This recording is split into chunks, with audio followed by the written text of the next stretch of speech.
The ballroom at the Franklin Cultural Center in Columbus, Georgia, was buzzing. Golden light spilled from crystal chandeliers, wine glasses clinked, and a string quartet played something soft and classy in the background. It was one of those fancy galas where everyone's dressed to impress: suits, dresses, silver name pins gleaming on lapels. Not because anyone needed to know who was who, but because it felt good to show off a little. The air was thick with polite laughter, small talk about charity boards, and the occasional clink of a fork against a plate. Walter Grayson, 67, moved through the room like a shadow. He was a waiter, collecting half-empty champagne flutes from tables, balancing a tray with the kind of ease that comes from years of practice. Walter had a way of being there without being noticed, head down, steps quiet, blending into the background. He didn't mind, not really. Decades in the service industry had taught him that people only saw you when they needed a refill or wanted to feel important, and Walter, he'd learned to let it roll off his back. But that night, something was different. At the center of the room, Sylvia Langston sat like she owned the place. She was all sparkled diamond earrings, a silk dress that caught the light, and a laugh that carried. Sylvia was the kind of person who thrived at events like this, always ready with a witty comment or a well-timed toast. As Walter reached for a glass near her table, she caught his eye and flashed a smile that was more performance than genuine. Then, with a tilt of her head toward the baby grand piano in the corner, she said, loud enough for the nearby tables to hear, "Hey, I bet you know how to play that thing, don't you? Why don't you give us a little tune? Set the mood." A ripple of chuckles spread through the room. A few people turned, amused, not really expecting anything. Sylvia sipped her wine, her eyes glinting like she'd just landed a clever line. The kind of moment that makes a table feel like they're in on the joke. But Walter didn't laugh. He didn't even flinch. He just held her gaze for a moment, steady, calm, unreadable. The room quieted, forks pausing, conversations trailing off. Someone near the stage adjusted a microphone stand and froze. Watching, Walter set his tray down on a nearby table, deliberate and slow. Then, without a word, he walked toward the piano. You could feel it, the silence stretching out behind him, heavy and curious. No one moved. Not Sylvia, not the mayor at table 3, not the guy who'd just popped a shrimp appetizer in his mouth. It was the kind of quiet that hums with questions no one's ready to answer. He pulled out the piano bench, brushed it off with one hand, and sat down. For a second, he didn't touch the keys. His fingers hovered just above them, like he was reaching for something long buried. Then, softly, he began to play. The first notes were faint, almost swallowed by the hum of the air conditioning, but they carried weight. It wasn't the upbeat jazz you'd expect at a cocktail party. It was Claire de Lune Debussy's masterpiece, low, delicate, each note trembling like it had to earn its place in the air. The room changed. A woman in a red dress lowered her phone mid-text. A man stopped chewing, his fork halfway to his mouth. Sylvia sat up straighter, her wine glass forgotten in her hand. Walter's hands moved with a grace that didn't need to show off. He didn't look at the keys. He didn't need to have been. The music came from somewhere deeper, somewhere older. That was no sheet music, no flashy flourishes, just a man and a piano telling a story that didn't need words.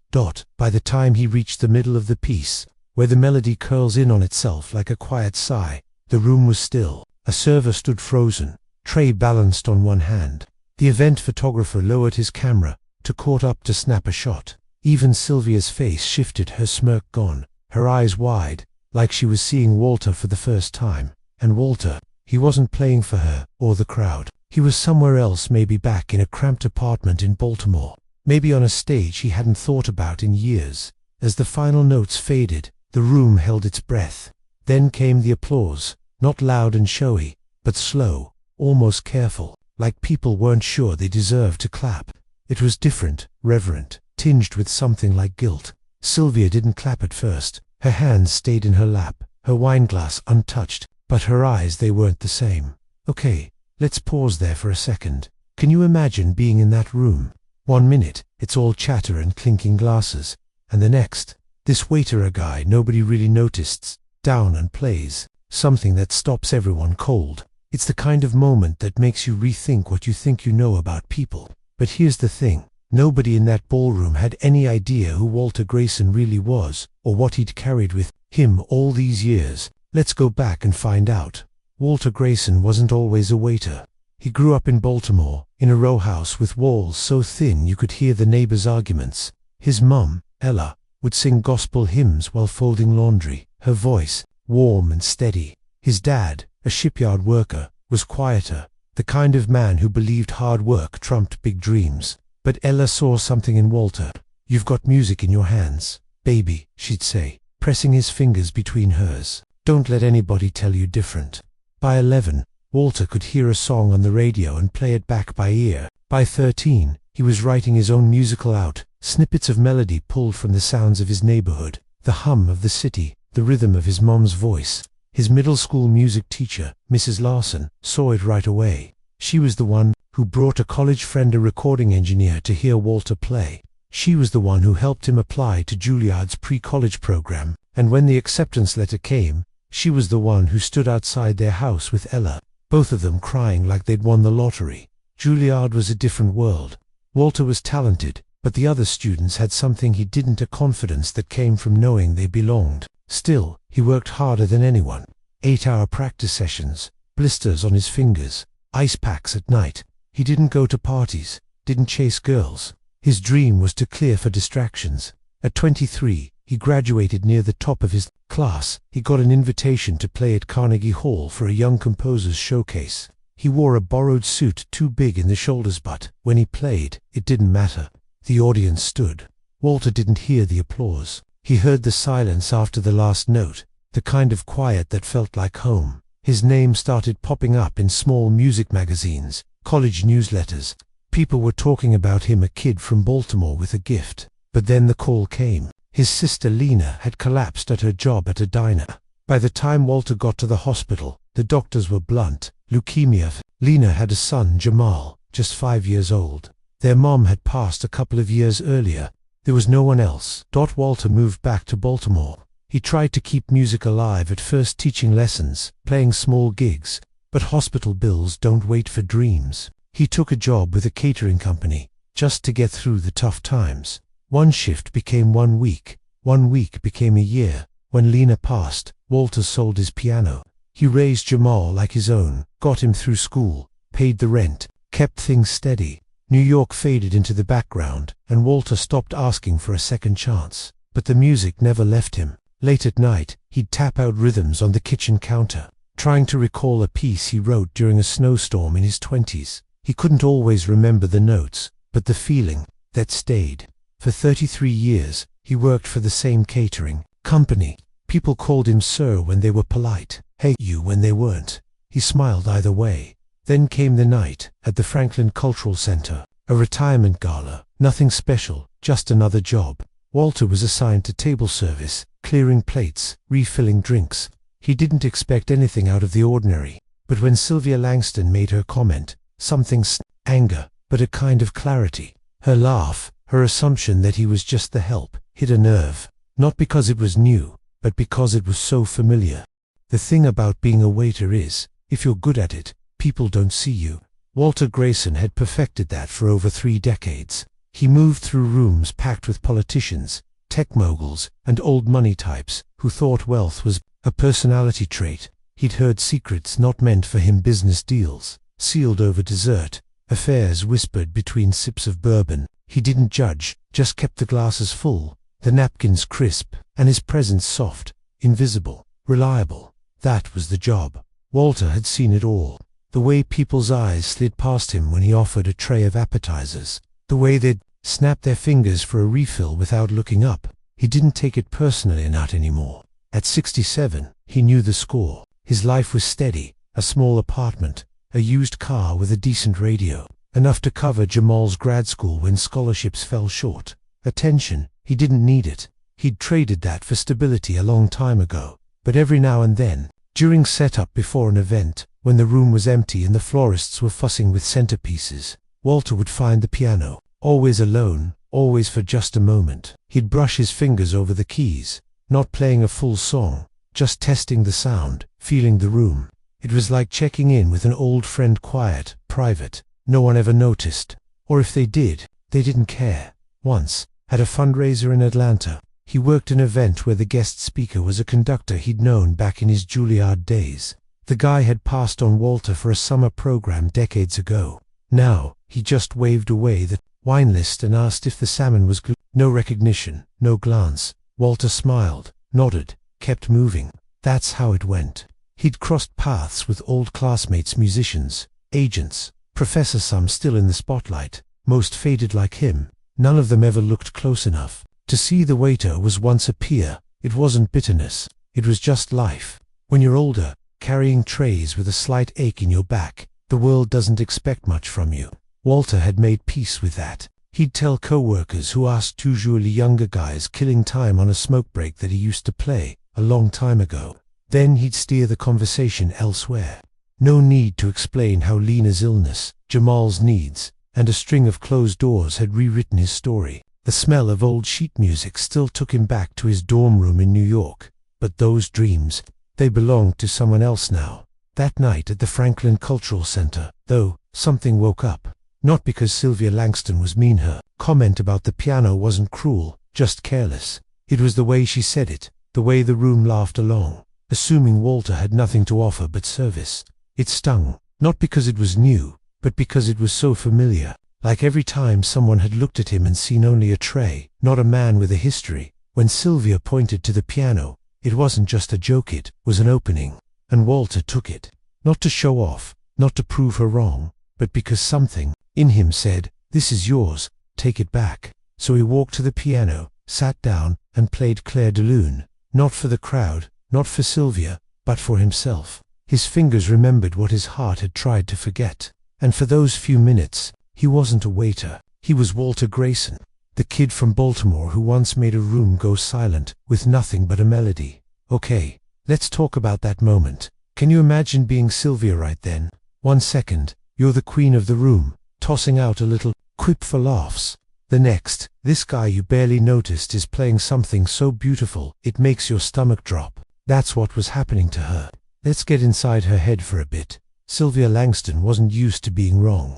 At 52, she'd built a life on being the person everyone noticed. Her family's money-old textile wealth, from Sivan, her a head start, but Sylvia made it her own. She chaired committees, organized galas, and knew how to work a room. Her custom heels clicked with purpose. Her vintage brooches caught the light just right. And her laugh could soften even her sharpest comments. To most people, she was charming, connected, maybe a little intimidating, but always generous. She wasn't mean, not on purpose. But she lived in a world where assumptions were power. If you carried a tray, you were help. If you wore white gloves, you were background noise. If you were older, working a service job, you'd probably missed your shot at anything bigger. So when Sylvia made that piano comment, she didn't think twice.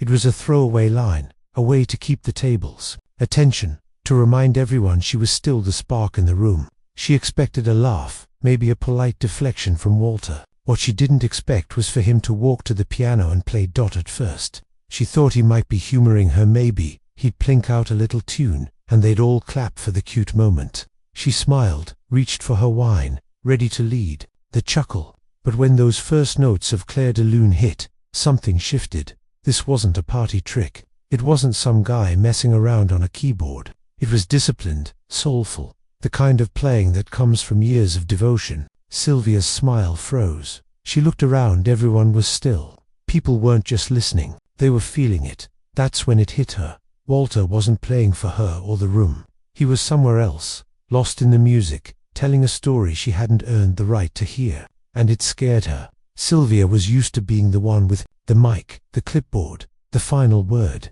But now, every eye was on Walter, the man she'd turned into a punchline. Phones came out, filming, whispers started. A few people were already Googling his name, fumbling the spelling. Sylvia felt her stomach twist, not just from guilt, but from exposure. If that video got out, her comment would be the setup to Walter's moment. She'd be the woman who mocked the waiter, the one who assumed he was nothing. She tried to play it cool, sipping her wine, but her hands shook slightly. When the song ended and people stood to clap, not politely, but with something deeper, like awe or regret, Sylvia stayed seated. Clapping felt wrong, like it wasn't hers to offer.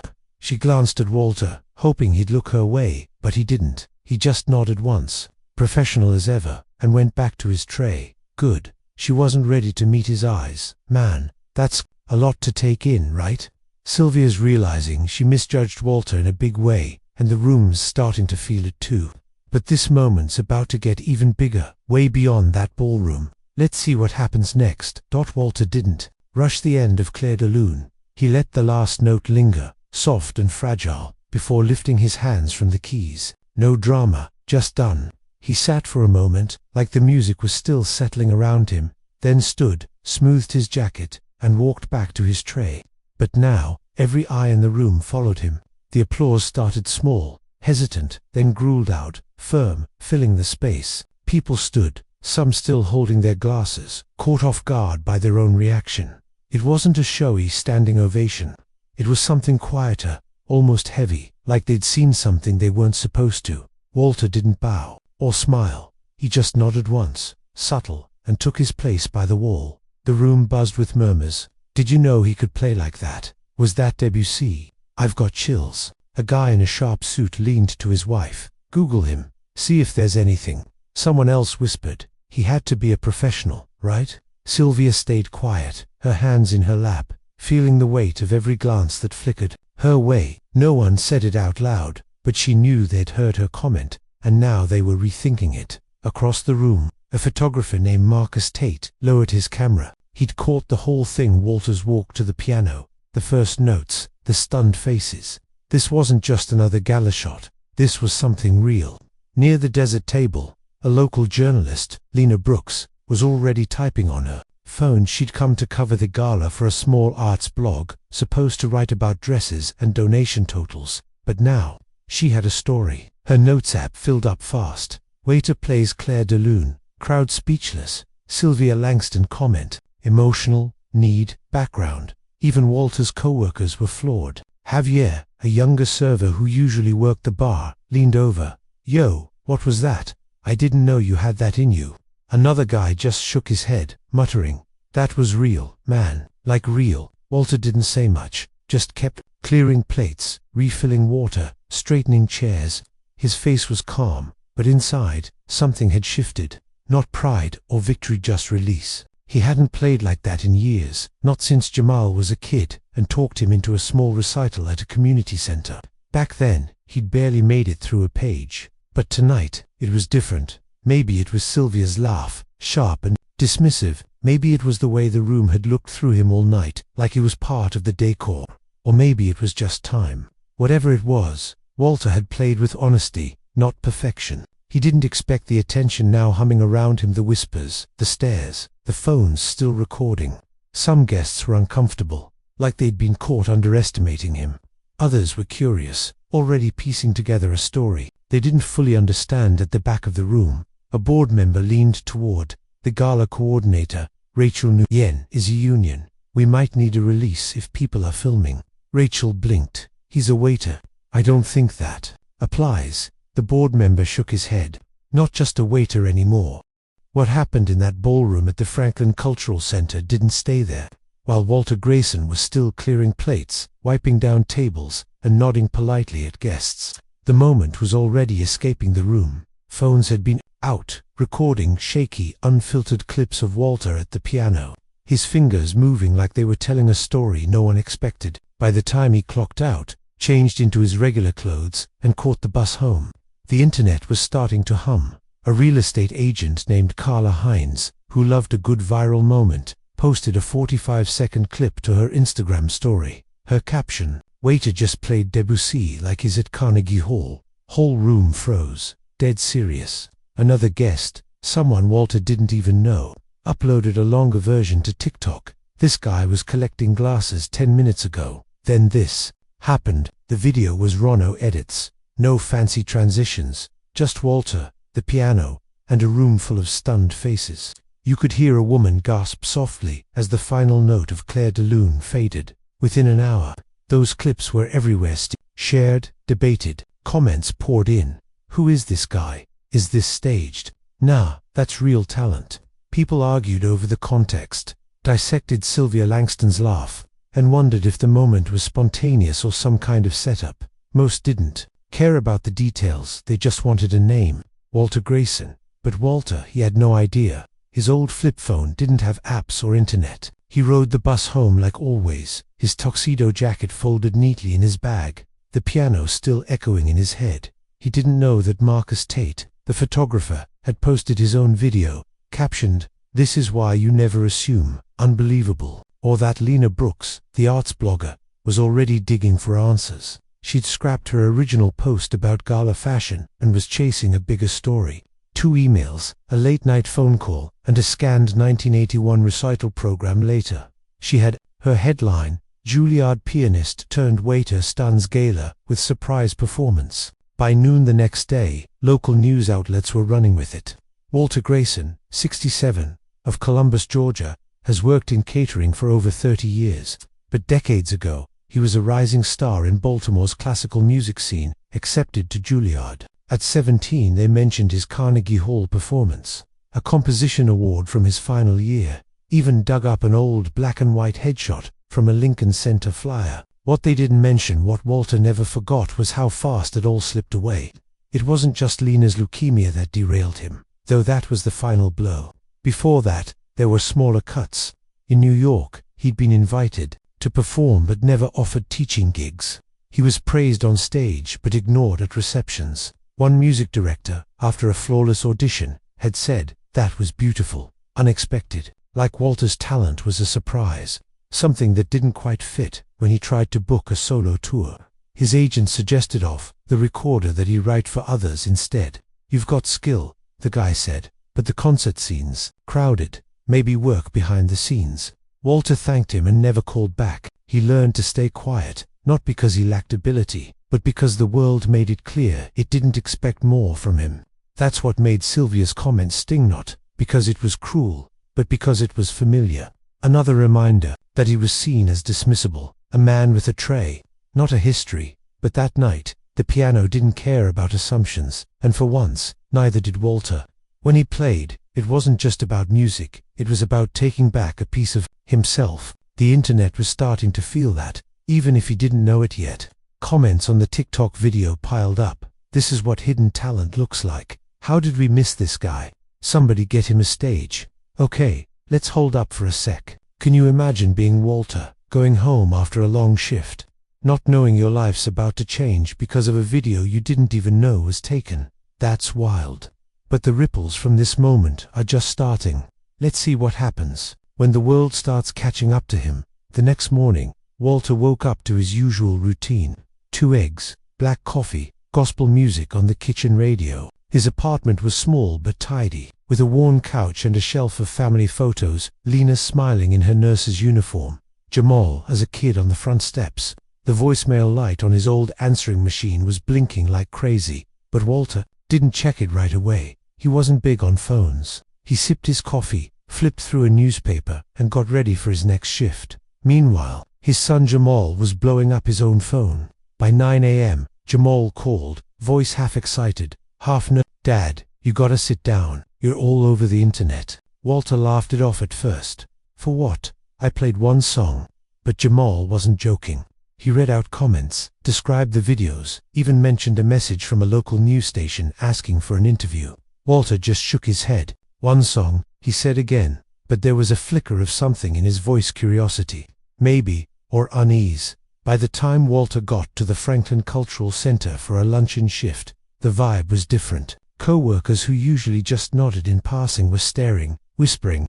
A prep cook, mid-chop, looked up and said, "That was you, huh? Man, you're a legend." Walter gave a small smile. "Just doing my job." But it wasn't just his job anymore. Marcus Tate, the photographer, was back, setting up for the luncheon. He spotted Walter and rushed over, practically bouncing. "Mr. Grayson, that was unreal last night. My video's at 500,000 views already. People want to know more. You up for a quick interview? I can shoot something clean, just you talking." Walter held up a hand, gentle but firm. "I appreciate it, but I'm not chasing that." He moved on, carrying a stack of water glasses to the setup table. But the attention kept coming. Rachel Nguyen, the gala coordinator, pulled him aside in the hallway. "Walter, we need to talk. Everything okay?" He nodded, confused. "Yes, ma'am." Rachel hesitated. "Sylvia Langston called me this morning. She's concerned." "Concerned?" About what? Walter asked, raising an eyebrow. Rachel sighed. The video. Her comment. She says it was taken out of context, but it doesn't look good. She wants to apologize in person. Walter didn't react, just looked past her at the banquet room, already filling with new guests. She's here. Rachel nodded. She's packing. She lowered her voice. You don't have to talk to her if you don't want, but I think she's trying to do the right thing, or at least fix her image. Walter gave a small nod, not agreeing, just acknowledging. When Sylvia arrived, she looked different. No diamonds, no designer dress, just a grey sweater, minimal makeup, and eyes that looked like they hadn't slept. She walked straight to Walter, ignoring the curious glances from staff. Mr. Grayson, she started, her voice catching. I owe you an apology. He looked at her, calm. Do you? Sylvia swallowed. I was wrong to say what I did. I thought I was being funny, but it was thoughtless, dismissive. I didn't know your background, your talent, but that's not an excuse. Walter's gaze didn't waver. You didn't need to know my background. You just needed to see me as a person. The words landed soft but heavy. Sylvia's face tightened, not from anger but from shame. You're right. I'm sorry. A few co-workers pretended not to listen. A guest from the night before paused, holding a stack of brochures, watching. Walter didn't care. I'm not mad, he said. Just tired of being invisible. Sylvia nodded, slow, like she was trying to absorb it. I understand, or I'm trying to. There was a beat of silence, awkward but needed. Walter broke it. Thank you for saying it out loud. Most don't. Sylvia offered her hand. Walter looked at it, then shook it firm. Quick. She walked away, her steps less certain than the night before. Maybe that was a start. By the next morning, Walter Grayson's name was everywhere, not in a tabloid drama way, but in that quiet, powerful space where people pause their scrolling to feel something. On Facebook, strangers shared clips of his Claire de Lune performance, with captions like, "This reminds me of my dad," or "Never judge a book by its cover." Twitter threads dissected the moment, praising Walter's grace and questioning why talent like his stayed hidden so long. Walter, though, he had no clue. His flip phone didn't do apps, and he'd never heard of TikTok beyond Jamal joking about it. He was just starting his day like always, coffee, eggs, gospel on the radio. But his voicemail was going wild.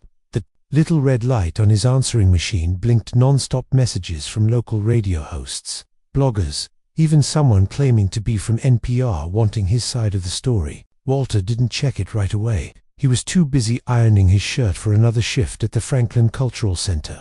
It wasn't until Jamal swung by, practically vibrating with excitement, that Walter got a sense of what was happening. "Dad, you're blowing up," Jamal said, pulling out his phone to show him the numbers. 500,000 views on one video, 250,000 on another, comments piling up. "This man's a legend. Get him a record deal."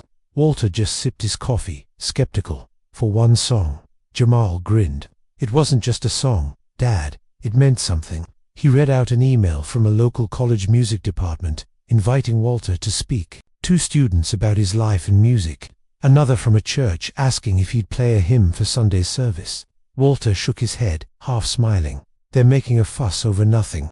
But Jamal wasn't having it. "It's not nothing. People see you now." That evening, Jamal brought over a borrowed tablet and pulled up one of the videos. For the first time, Walter watched himself play. He saw the room go still. Sylvia Langston's face shift from smug to stunned, the crowd leaning in. He saw his own hands, steady and sure, and the way he let the final note hang before standing. He leaned back in his chair, exhaling.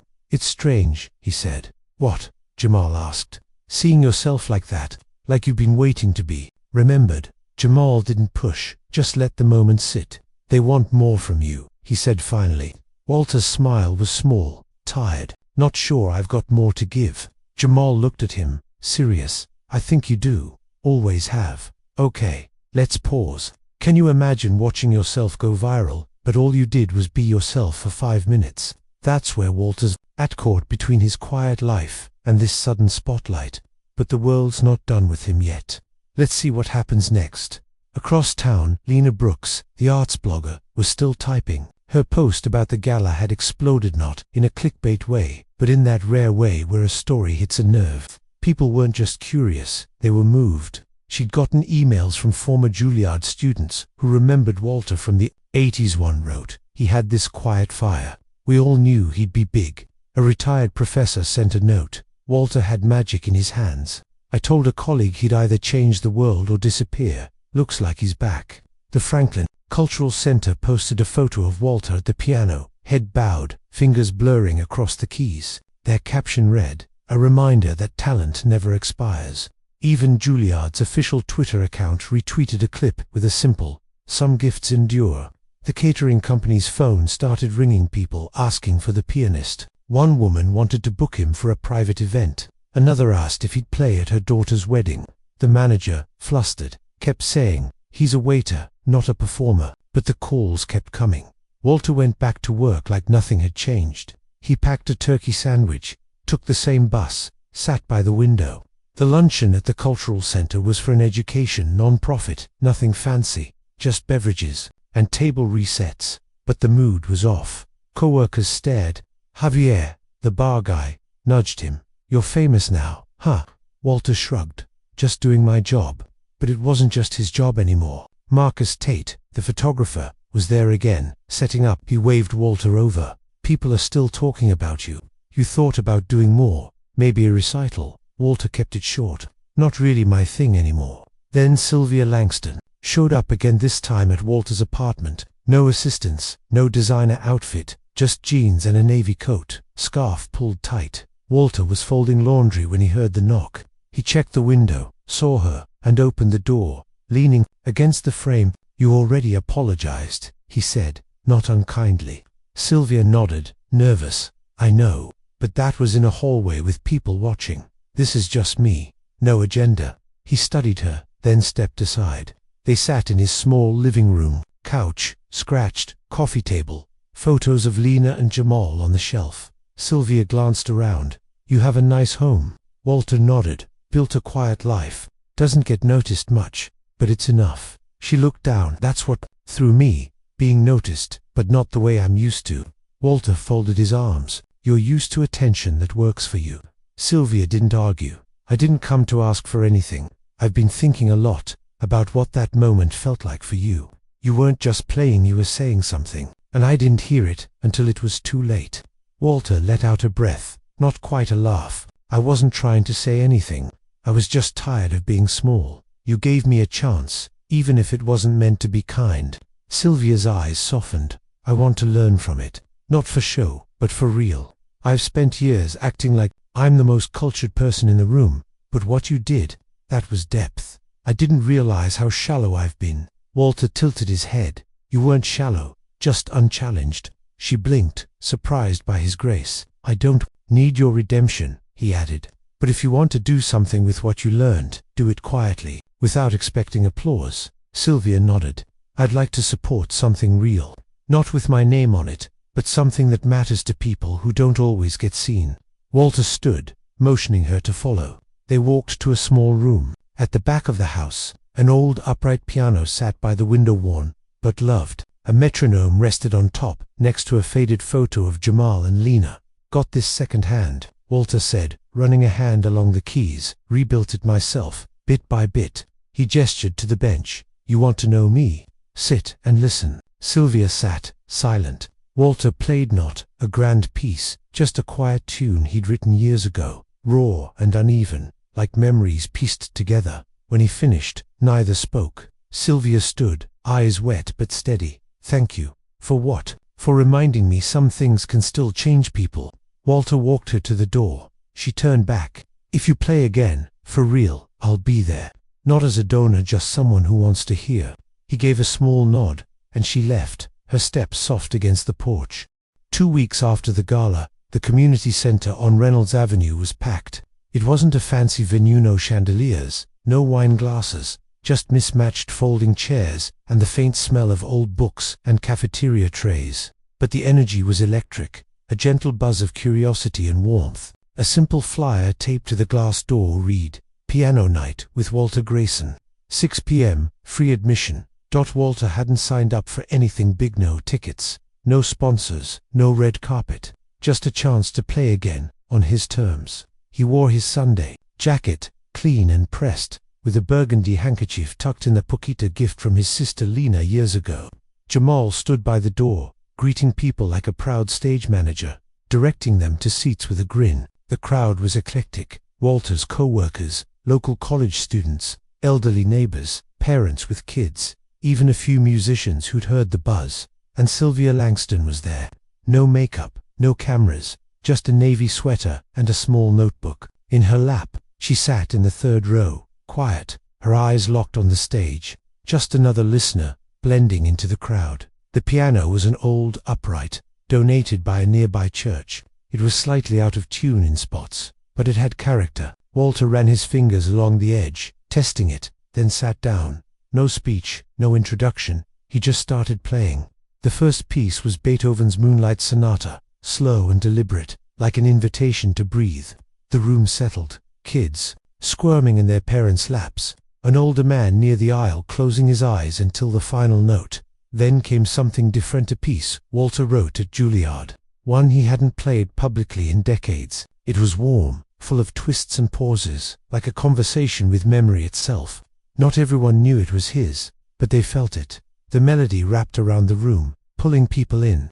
Walter wasn't thinking about the gala, Sylvia's comment, or the viral videos. He wasn't playing for applause or redemption. He was just being heard, and that was enough. When he finished, the applause wasn't loud or showy, it was soft, steady, the kind of clapping that comes from people who've been moved. A few stood, most just smiled, their hands meeting in quiet gratitude. Kit shuffled up afterward, curious.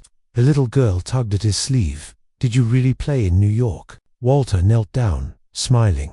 "Yes, ma'am." "Do you know any songs about dragons?" He chuckled. "Not yet, but I might write one." A man approached, introducing himself as a music teacher.